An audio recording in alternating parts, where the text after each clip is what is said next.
Our lives in this world can be very hectic and often wearisome.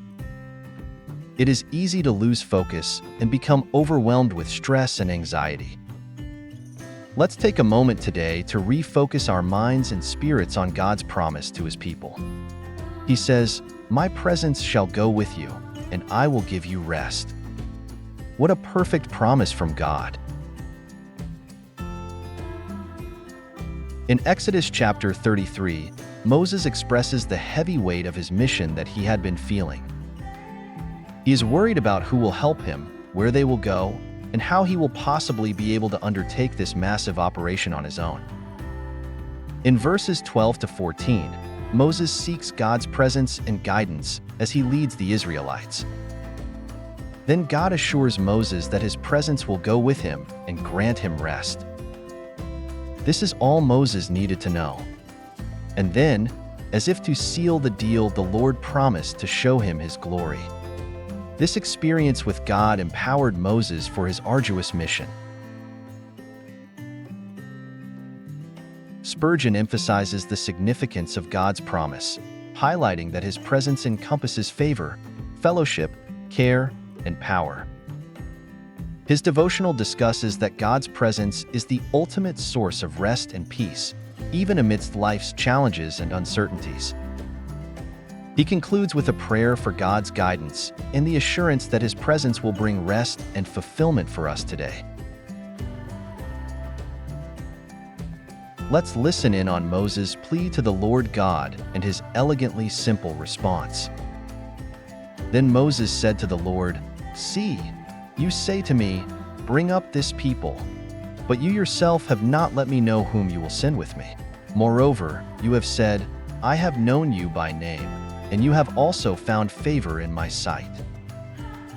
Now therefore, I pray you, if I have found favor in your sight, let me know your ways that I may know you, so that I may find favor in your sight. Consider too, that this nation is your people." And he said, "My presence shall go with you, and I will give you rest."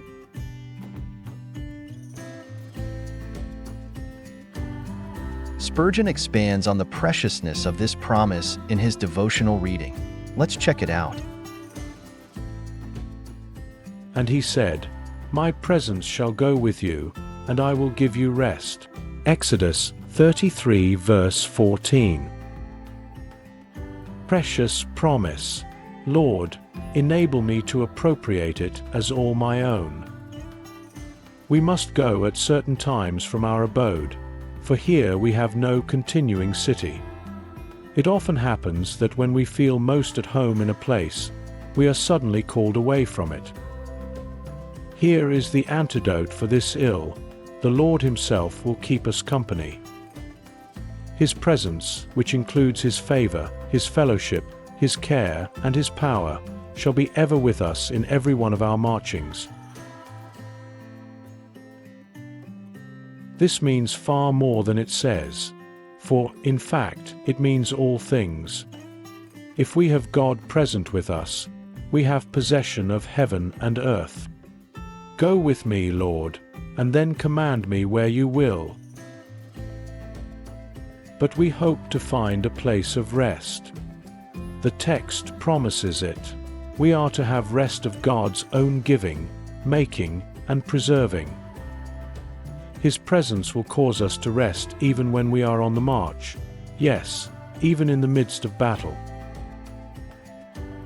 Rest, thrice blessed word, can it ever be enjoyed by mortals?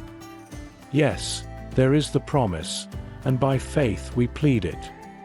Rest comes from the Comforter, from the Prince of Peace, and from the glorious Father who rested on the seventh day from all His works. To be with God is to rest in the most emphatic sense.